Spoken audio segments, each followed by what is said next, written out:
Pitt was able to kind of capitalize on, a lot of guys' turnovers. I don't remember the exact number of points off turnovers, 22 points off turnovers. 14 turnovers.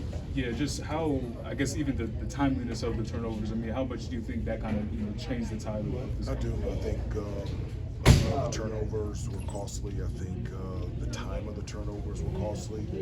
And I think the conversion of the turnovers, that's almost a pick six every time you turn the ball over, you're scoring. And so,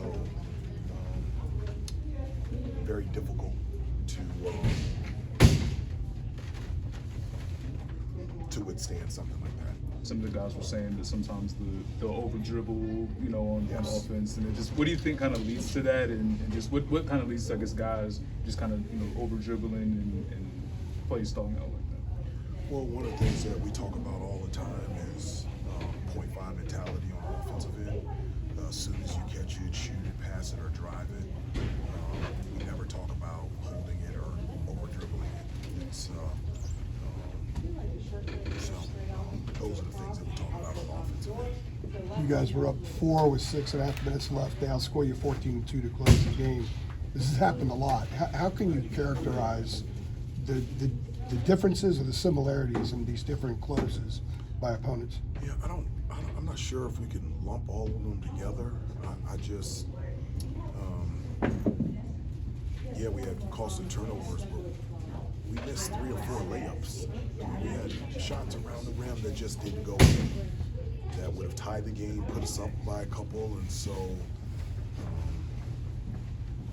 we had 3 looks at the rim to tie it within 2 minutes to go, and just weren't able to convert.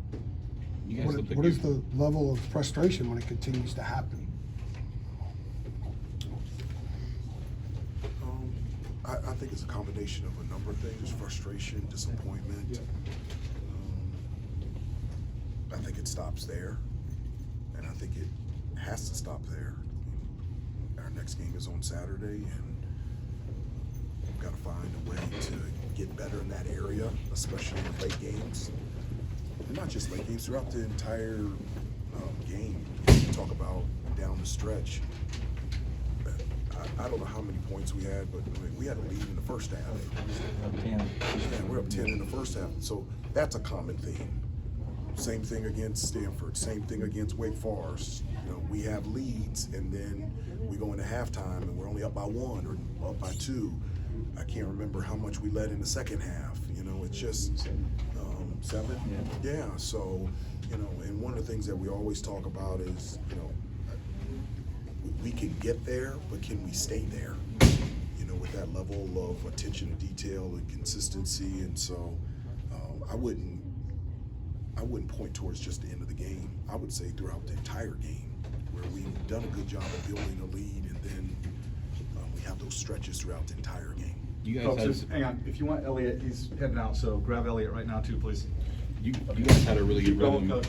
shooting around the perimeter in the first half. What changed that got you guys out of that rhythm, or what did you guys need to do better to maintain that throughout the rest of the game? Well, defensively, they switched up and started switching everything on and off the ball, and so when teams do that, they make you play one-on-one. And as I referenced before, I felt like instead of moving the ball, I felt like at times we tried to attack maybe a little bit too quickly, off those switches. But you got to give credit to Pittsburgh, and then Austin had 5 blocks. He's a perimeter player and had 5 blocks. And I don't know how many of them were on jump shots. And so, sometimes an individual or an opponent makes better plays than you do. Hubert, in your opinion, what do you think Elliott still needs to learn about playing with fouls and not committing more? I mean, it seemed like his foul trouble tripped you up some in the second half, because when he was in, you guys were crisper, it seemed like. Well, I think I wouldn't characterize it in regards to a specific player. I would say our foul troubles 90 feet away from the basket, those types of fouls, they may seem little, but that's one towards the penalty. Sorry about that. Yeah. And so that gets a team towards the penalty. So that's been another thing. You know, we lead the ACC in free throw attempts and free throws made, and we lost the battle at the free throw line. In large part because Pittsburgh in both halves were able to get into the penalty because, you know, we had unnecessary fouling. Hubert, how do you keep these guys together and spirits up? Oh, that's easy. Yeah, that's easy. Is it? I do. I mean, what choice do you have? I mean, yeah, you do. I mean, I love these kids. I love this team, and it's a great lesson for this group and this team, and it's a great lesson for life. And I really believe that there is no choice.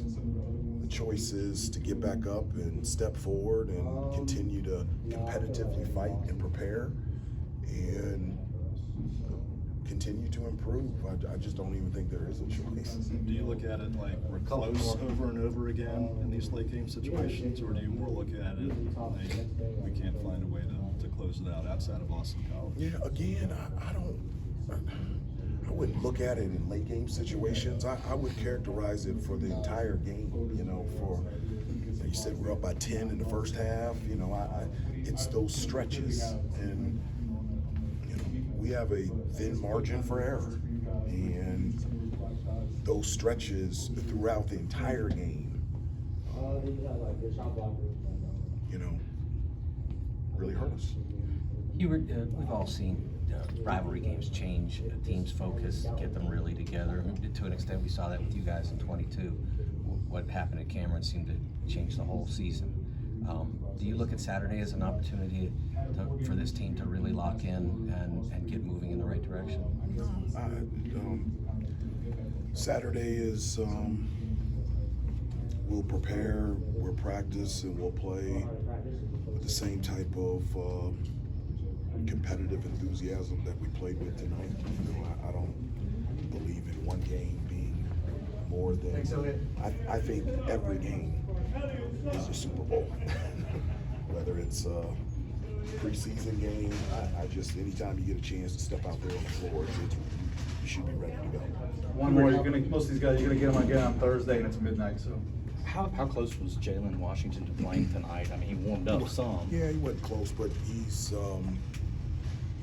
improving fast, and we were really scared because of the history of his knee and what was going to happen, and everything came back negative, and he's improved dramatically every day since the Boston College, but he wasn't ready to play. He didn't practice the last couple of days, but he's improving a lot every day. Thanks, Coach.